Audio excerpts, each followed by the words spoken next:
మనోజ్కి deal వచ్చేలా చేసిన బాలుని మెచ్చుకున్న ప్రభావతి రోహిణి అసలిదంతా ఎలా జరిగిందనేది వీడియోని స్కిప్ చేయకుండా చివరి వరకు చూడండి.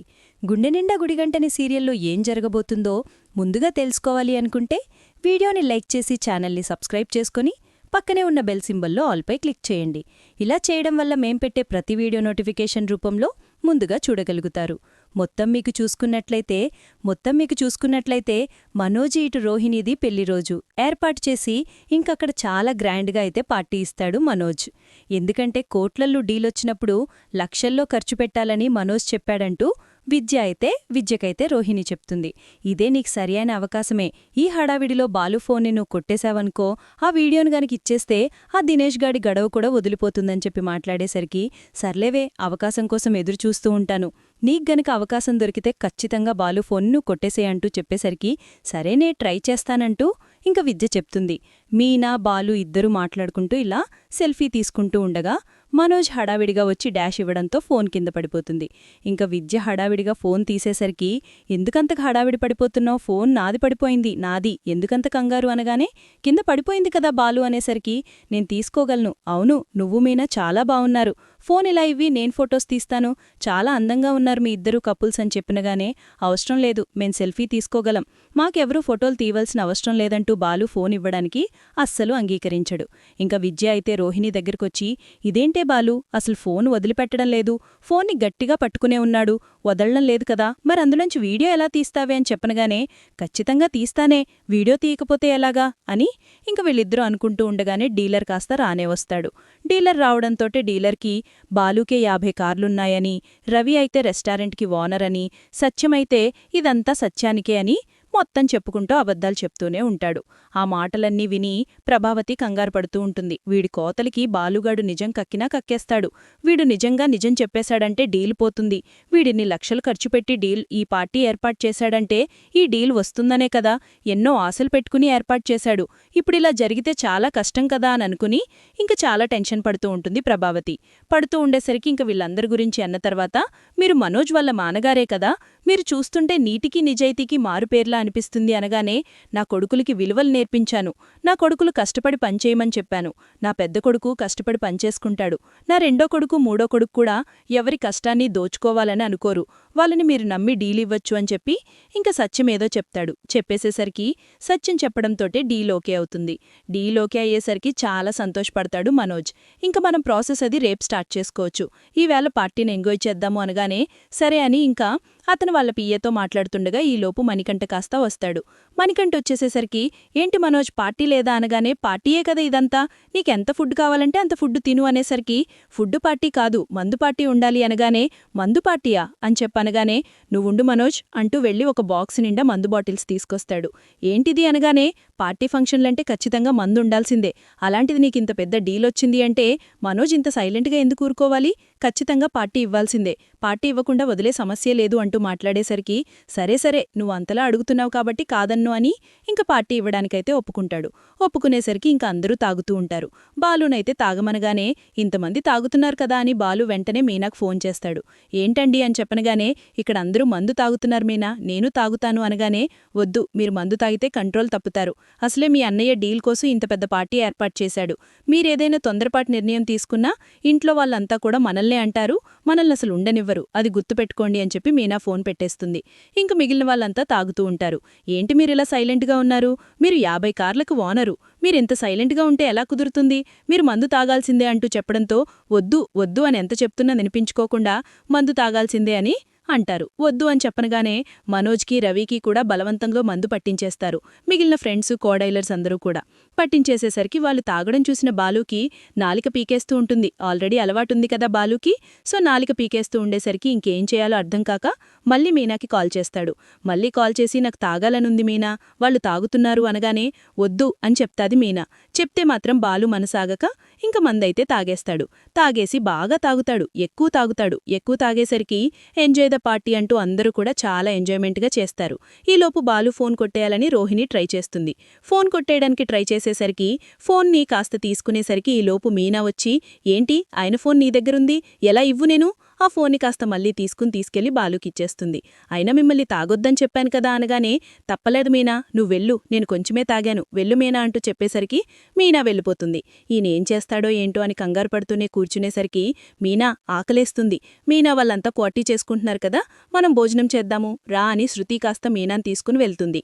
మీనాని తీసుకుని వెళ్లేసరికి ఇలా జరుగుతుండగా మీరు చాలా గొప్పవారు అంటూ మాట్లాడేసరికి, బాలు నేనేం గొప్పవాణ్ణి, నేను అబద్ధం చెప్పాను, మోసం చేశాను, నాకు 50 కార్లు లేవు, వాడు చెప్పినట్టుగా నాకు 50 కార్లు లేవు, 2 కార్లు మాత్రమే ఉన్నాయి. ఇదిగో వీడు రెస్టారెంట్ ఓనర్ అని చెప్పాడు కదా, వాడు రెస్టారెంట్ ఓనర్ కాదు, రెస్టారెంట్లో చెఫ్ మాత్రమే అని చెప్పనేసరికి, ఏమంటున్నారు అనిగానే, అవును మేం అబద్ధం చెప్పాలని అనుకోలేదు, కానీ మీరు గొప్ప వాళ్ళకి మాత్రమే డీల్స్ ఇస్తారని, ఇలా ఎదగాలనుకున్న వాళ్ళకి డీల్స్ ఇవ్వరని తెలిసి అబద్ధం చెప్పాల్సిన పరిస్థితి ఏర్పడింది. లేదంటే అబద్ధం చెప్పేవాళ్లమే కాదు, నీతి నిజాయితీగా పనిచేయడమే మా నాన్న మాకు నేర్పించాడు. అబద్ధం చెప్పినంతసేపు కూడా మాకు ఏదోవా అనిపించింది. ఇప్పుడు మీకు నిజం చెప్తే ఎంతో ప్రశాంతంగా ఉంది. ఒక్కసారి మా అన్నయ్యకి అవకాశమిచ్చి చూడండి, మా అన్నయ్య నిలబెట్టుకుంటాడు. దయచేసి ఈ డీల్ని మాత్రం క్యాన్సిల్ చెయ్యొద్దు అనగానే, ఏంటి మనోజ్, నీ తమ్ముడు చెప్పేది నిజమేనా అనగానే, అది అనేసరికి, లేదు మనోజ్, మీ తమ్ముడు చెప్పింది 100% నిజమే. చిన్నవాళ్ళని ఎంకరేజ్ చెయ్యము, అందుకే అబద్ధం చెప్పాల్సిన పరిస్థితొచ్చింది. నేను మీ తమ్ముడు వేరే వాళ్ళ ద్వారా మీరెలాంటి వాళ్ళు అన్న విషయం తెలిస్తే ఖచ్చితంగా డీల్ క్యాన్సిల్ చేసేవాడిని. కానీ మీ తమ్ముడు బాలు నీతి నిజాయితీగా చెప్పాలని చెప్పేశాడు. ఇందాక మీ తమ్ముడు చెప్పినప్పుడు మీ తమ్ముడు కళ్ళల్లో నాకు నిజాయితీ కనిపించలేదు.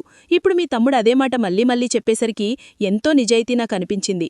మీ తమ్ముడు చాలా గొప్పవాడు, నిజాయితీపరుడు, అందుకే మీ తమ్ముడు గురించి నేను ఆలోచించాను. మీ తమ్ముడు నిజాయితీపరుడు కాబట్టే ఆలోచించి ఈ డీల్ నీకే ఇవ్వాలని అనుకుంటున్నాను అనేసరికి, సార్ నిజమా, మీకు నిజం తెలిసిన తర్వాత కూడా మీరు నాకు డీల్ ఇవ్వాలనుకుంటున్నారా అనగానే, ఇలాంటి నీతి నిజాయితీ ఉన్న తమ్ముళ్లున్న నిన్ను నమ్మకపోతే ఎవరిని నమ్మాలి, అందుకే నీకు డీల్ ఇస్తున్నాను అనేసరికి, ఆ మాటలు పక్కనే ఉన్న ప్రభావతి ఇటు రోహిణి ఇద్దరూ వింటారు. ఎందుకంటే బాలు నిజం చెప్పడమూ వింటారు, బాలు చెప్పిందాన్ని బట్టి అతను చేయడమూ వింటారు.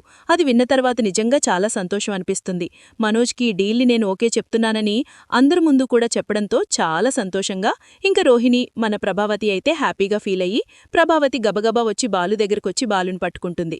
బాలు అలా చూస్తూ ఉండిపోతాడు. నా కొడుకు ఎదుగుదలను నువ్వు అడ్డుకుంటావనుకున్నాన్రా, కాని వాడి మీద నీకెంత ప్రేముందో ఇప్పుడు నాకు తెలిసింది అని ప్రభావతి కాస్త చెప్పేసేసరికి బాలు కళ్ళంట నీళ్లొస్తాయి. ఇంక ఇదే అదునుగా చూసుకుని బాలు ముందుకు పడబోతున్న సమయంలో రోహిణి ఏం చేస్తుందంటే, బాలు పాకెట్లో ఉన్న ఫోన్ని కాస్త తీసుకుని మనోజ్ పాకెట్లో వేసేస్తుంది.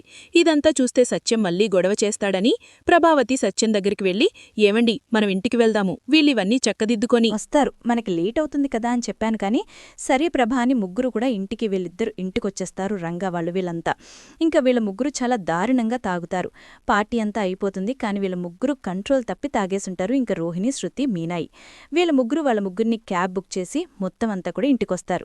వాళ్ళ ముగ్గురు ఒకరినొకరు పట్టుకుని అడుగులడుగురేసుకుంటూ తూలుకుంటూ వస్తూ ఉండేసరికి ఇంకా సత్యం నిద్రపోకుండా హాల్లోనే కూర్చునుండి వాళ్ళ ముగ్గురు రావడం చూసి, ఏంటమ్మా ఏంటిదంతా అనగానే, నేను వద్దని చెప్తూనే ఉన్నాను మావయ్య, వినిపించుకోలేదు అనేసరికి, మీ ముగ్గురు లోపలికి రండి, మీరు లోపలికి రావడానికి వీల్లేదు, రా, ఇంత దారుణంగా తాగుతారని కలలో కూడా అనుకోలేదు, అసలు మీరు మనుషులేనా, పార్టీ ఇస్తే మాత్రం ఇంత దారుణంగా తాగాలా, ఇంత బావురుగా తాగాలా అంటూ సత్యం తిట్టేసరికి, ఏదో పార్టీ కదా అని సరదా పడ్డారు, ఆ మాత్రంగానికే మీరు సీరియస్ అయిపోతే ఎలా అండి, ఈ వయసులో తాగకపోతే ఏ వయసులో తాగుతారు అనగానే, ఇప్పుడే డీల్ మొదలైందో లేదో అప్పుడే పార్టీలు తాగడాలు మొదలుపెట్టేశారా, రేపట్నుంచి ఎన్నో ప్రాబ్లమ్స్ వస్తాయి, అప్పుడు కూడా ఇలాగే తాగుతూ కూర్చుంటారా అంటూ ఇంకా మన సత్యం అనేసరికి, అదేమీ ఉండదు నాన్నా, పార్టీలు తప్పదు, ఇలాంటి సమయంలో తాగకుండా ఉండడం కుదరదు అంటూ ఇంక మనోజు ఈ రవి వీళ్ళంతా మాట్లాడుతుంటారు. అయినా సరే మీరు ఫుల్లుగా తాగారు, మీరిక్కడే పడుకోండి, ఈ రోడ్డు మీదే పడుకోండి, లోపలికి రావడానికి వీల్లేదు, మీరీరోజు చేసిన పనికి, ఇంత దారుణంగా తాగి కరెక్ట్గా నిలబడలేకపోతున్న దానికి ఖచ్చితంగా మీకు పనిష్మెంట్ పడాల్సిందే, మరొక్కసారి ఇలాంటి పిచ్చి పనులు చేయకుండా ఉంటారు అని చెప్పి ఇంకా బాలుకి, మనోజ్కి, రవికి ముగ్గురికి పనిష్మెంట్ ఇస్తారు. ఇచ్చేసరికి వీళ్ళ ముగ్గురు లోపలికెళ్ళిపోతారు. లోపలికెళ్ళిపోయి డ్రెస్ చేంజ్ చేసుకుని రోహిణి కిందకొస్తుంది. ఇంక సత్యం వాళ్ళందరూ గదిలోకెళ్ళిపోతారుకుంటారు. రోహిణి కిందకొచ్చి హాయిగా తలుపు తీసి, మనోజ్ జోబిలో బాలు ఫోన్ని వేసింది కదా, ఆ బాలు ఫోన్ని కాస్త తీసి జాయిగా తన గదిలోకి తీసుకువెళ్ళిపోయి వీడియోని తన ఫోన్కి పంపించేసుకుని గబగబా ఇంక ఫోన్ని పంపించేసుకున్న తర్వాత ఫోన్ని కాస్త తీసుకెళ్లి దాచిపెట్టేస్తుంది రోహిణి. అయితే దాచిపెట్టేసి వెంటనే విద్యకు ఫోన్ చేసి చెప్తుంది, వీడియో దొరికేసిందే అనేసరికి, వావ్, సూపర్, వీడియో దొరికేసిందా? అయితే ఈ వీడియోని ఇంకా వాడికి పంపించేసి ఆ దినేష్ గాడు ప్రాబ్లం లేకుండా చేసుకోవే అనగానే సరేనే అని చెప్పి వెంటనే దినేష్ గాడికి ఆ వీడియోను పంపించేసి ఫోన్ చేస్తుంది. ఫోన్ చేసేసరికి మంచిది, మంచి పని చేశావు అని ఇంకా దినేష్ గాడైతే గుణగాడికి పంపించేసి దినేష్ గాడిని రేపు ఉదయాన్నే పట్టుకుని వస్తాము అని చెప్పి రోహిణికైతే గుణ చెప్తాడు. మరుసటి రోజు ఉదయానికల్లా బాలుకి అందరికీ మత్తు దిగుతుంది. మత్తు దిగేసరికి ఇంకొక్కొక్కరికి ఒక్కొక్కరిగా లేచి లోపలికొచ్చి మీనా తల పగిలిపోతోంది. మీనా ఒక్క గ్లాస్ మజ్జిగ అనగానే ఒక్క గ్లాస్ కాదు 3 గ్లాసుల మజ్జిగ వేసి ముగ్గురికి కూడా తీసుకొచ్చిస్తుంది మీనా. తాగండ్రా, మజ్జిగ తాగండి అంటూ సత్యం చెప్పేసరికి ఎవ్వరు తీసుకోవడానికి కూడా ఓపికంట ఉండదు. ఇంకా ఈలోపు సత్యం కాస్త నిలబడి ఒక్కొక్కడికి గ్లాస్ తీసి సత్యం ముక్కు మూసి మరీ మజ్జిగ పట్టించేస్తాడు. ముగ్గురికి కూడా అలా పట్టించేసేసరికి కొంచెం సేపటికి మత్తు వదులుతుంది. మత్తు వదలడంతోటే ఇంక వెంటనే అక్కడ్నించి అందరూ కూడా వెళ్ళి రెడీ అవ్వండి, ఎవరి పనులకు వాళ్ళు వెళ్ళాలి కదా, వెళ్ళండి ఇక్కడ్నించి అంటూ ఇంకా సత్యం తిట్టడంతో అందరూ కూడా అక్కడ్నించి వెళ్ళిపోతారు. వెళ్ళిపోయిన తర్వాత బాలు గదిలోకెళ్ళి గదిలోని చూస్తూ ఉంటాడు. గదిలో చూస్తూ ఉండేసరికి ఏంటి ఫోనేది, నా ఫోనేది మీనా అని చెప్పనగానే నాకేం తెలుసండి అనేసరికి మరి ఫోన్ కనిపించట్లేదు, ఫోన్ నాకేం తెలుసంటావేంటి, ఫోన్ ఏవైంది మీనా అని చెప్పనగాని నిజంగా నాకు తెలియదండి, నేను ఫోన్ని చూడలేదు అంటూ చెప్పడంతో ఫోన్ని చూడకపోవడమేంటి, ఫోన్ ఎక్కడుందో చూడు మీనా, మళ్ళీ ఇంపార్టెంట్ కాల్స్ వస్తాయి, కొంపతీసి అక్కడగాని మర్చిపోయారా ఏంటి అంటూ చెప్పేసేసరికి నేనెక్కడా మర్చిపోలేదులేదే, రాత్రి ఏమన్నా అక్కడే ఆ ఫంక్షన్ హాల్లోనే మర్చిపోయింటారా అని చెప్పి ఇంకనగానే లేదు మీనా, నేనసలెక్కడా మర్చిపోలేదు మీనా అంటూ బాలు చెప్పడంతో ఏమోనండి, మీరైతే ఫోన్ తీసుకురావడం నేను చూడలేదు, మరి మీరేమో మర్చిపోలేదంటున్నారు, మరి ఏం చేయను నేను, ఎక్కడ పెట్టారో ఎవరిదెక్కడుందో మరి నాకేం తెలుసు అంటూ చెప్పేసేసరికి సర్లే చూద్దాంలే అని వెంటనే బాలు కాస్త స్నానం చేసి కిందకొచ్చి రామీన మనం అక్కడికెళ్దామని ఇద్దరు కూడా ఫంక్షన్ హాల్ దగ్గరికి వెళ్తారు. ఏమైంది బాబూ, ఏం జరిగింది అనగానే ఫోను రాత్రి మర్చిపోయానండి, ఫంక్షన్ హాల్లో ఎక్కడైనా వదిలేశానేమోనని చూసుకోవడానికొచ్చాను అనగానే లేదు బాబూ, ఇక్కడే ఫోను వదల్లేదు, అయినా నువ్వు ఫోన్ వదిలేస్తే ఎవరోకళ్ళు చూస్తారు కదా అనగానే లేదు సార్, ఎవ్వరూ చూడలేదు, ఒక్కసారి రూమ్ అని చెప్పనగానే సరే అని రూమ్ తాళాలు తీసి ఫోన్ని కాస్త వెదికితే ఎక్కడా ఫోన్ కనిపించదు. సర్లేండి, పాత ఫోన్ అయిపోయింది కదా, కొత్త ఫోన్ కొనుక్కోవచ్చు కదా, ఎందుకు ఫోన్ గురించి అంతలా ఆరాటపడుతున్నారు అని చెప్పనగానే నీకు తెలీదు మీనా, అందులో నా ఎమోషనల్ ఉంది, అందులో చాలా ఇంపార్టెంట్ వీడియోస్ ఫోటోస్ ఉన్నాయి, అవన్నీ మిస్ అయితే ఎలా కుదురుతుంది, ఖచ్చితంగా నా ఫోన్ నాకు కావాలి అని బాలు కాస్త వెతుకుతూ ఉంటాడు. ఈలోపు గుణ ఏం చేస్తాడంటే ఆ ఫోన్లో ఉన్న వీడియో ఆల్రెడీ వచ్చేసింది కదా, వాడి ఫేస్ కనిపించకుండా బాగా బ్లర్ చేసి ఇంకా శివ బాగా కనిపించేటట్టుగా ఇంకా ఫోన్లోని ఆ వీడియోని కాస్త పబ్లిక్ చేసేస్తాడు. పబ్లిక్ చేసేసేసరికి పబ్లిక్ చేస్తే దినేష్ గారిని పట్టుకొచ్చి ఒక చోట కట్టిపడేస్తారు. పబ్లిక్ ఎప్పుడైతే చేసేసారో ఆ వీడియో అంతా వైరల్ అవుతుంది. ఇంకప్పుడే రోహిణి ఏం చేస్తుందంటే పబ్లిక్ అవ్వకముందు చూపిస్తే అనుమానం వస్తుంది, పబ్లిక్ అయిన తర్వాత యూట్యూబ్ ఛానల్లో ఉన్న వీడియోని చూపిస్తే క్లియర్గా తెలుస్తుంది కదా అంటూ మాట్లాడేసరికి ఏం మాట్లాడుతున్నావే అని చెప్పనగానే అవును మరి ఏం మాట్లాడాలి, వీడియోలో ఉన్నది క్లియర్గా చూడండి అత్తయ్య, మీకే తెలుస్తుంది, వీడియోలో ఉన్నది శివ చూశారా ఎలా ఉన్నాడో అంటే శివ మీ హ్యాండ్ బ్యాగ్ కొట్టేశాడు, శివే కొట్టేశాడా అంటూ చెప్పేసేసరికి నమ్మలేకపోతున్నానే అంటూ మాట్లాడడంతో వీడియో క్లియర్గా కనిపిస్తున్నప్పుడు నమ్మలేకపోతున్నానని ఎలా చెప్తారత్తయ్యా, మీకు ప్రూఫ్ క్లియర్గా కనిపిస్తుంది కదా అని చెప్పనగానే అవును కనిపిస్తోంది అని చెప్పి ఇంకా మాట్లాడుతుంది.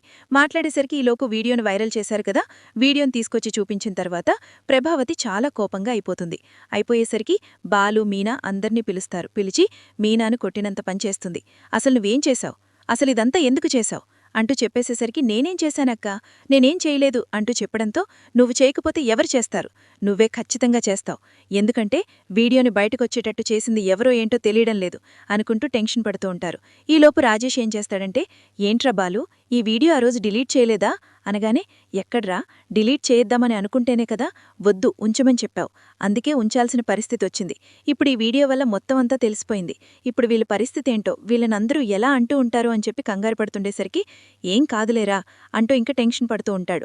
టెన్షన్ పడుతూ ఉండడంతోటే ఇప్పుడేం చేద్దాం అనుకుంటున్నావు అనగానే అదే తెలియడం లేదురా, ఆ రోజు వాడికి వీడియో చూపించడం కోసమని ఉంచాను, కానీ నా ఫోన్లో ఉన్న వీడియో ఆ గుణగాడి దగ్గరికి ఎలా వచ్చిందో తెలియడం లేదు, ఇప్పుడు ఆ వీడియో గనక అంతా వైరల్ అయ్యి వీడు ప్రాబ్లంలో ఇరుక్కుంటే మాత్రం చాలా పెద్ద ఇబ్బందులు ఎదుర్కోవాల్సిన పరిస్థితి వస్తుందిరా, పాపం మీనా ఎంతో బాధపడుతోంది అనేసరికి అదే కదా నాకు అర్థం కావట్లేదు, ఇప్పుడు మీనా గురించి మనం ఆలోచించాల్సిందే, అసలు ఆ వీడియో బయటికి ఎలా వచ్చిందనేది కూడా మనం ఆలోచించుకోవాలి, వీడియో బయటికి రావడం చాలా దారుణమనే చెప్పుకోవాలి, అసలు ఆ వీడియోని ఎవరు లీక్ చేసుంటారు, అదే కదరా నాకు తెలియట్లేదు, వీడియోని ఎవరో లీక్ చేశారు, నిన్న నా ఫోన్ గురించని చెప్పి బాలు సాగదీసేసరికి నీ ఫోన్ గురించేంట్రా అనగానే ఏమోరా నా ఫోన్ గురించి నిన్న చాలామంది ఆరాటపడ్డారు.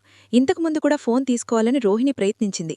మరి రోహిణికి నా ఫోన్తో ఏం పనుందో నాకు అర్థం కాలేదు అంటూ చెప్పేసేసరికి ఏం మాట్లాడుతున్నావురా అని చెప్పి అనగానే అదే కదా నేను చెప్తున్నాను, ఫోన్ గురించి ఎవరికేం పనుందో అర్థం కావట్లేదు అంటూ చెప్పేసేసరికి సర్లే ఇప్పుడేం చేద్దామనుకుంటున్నావు? ఏమోరా బాబు, ఇంట్లో మీనా పరిస్థితేంటో మా అమ్మ ఆల్రెడీ వీడియో చూసేసిందంట. మీనా ఏడుస్తూ ఇందాక ఫోన్ చేసింది. ఇప్పుడేం చేయాలో ఏమో అర్థం కావట్లేదు. అసలు అంత జాగ్రత్తగా ఎలా ఉన్నావురా? లేదురా, నేనసలు అజాత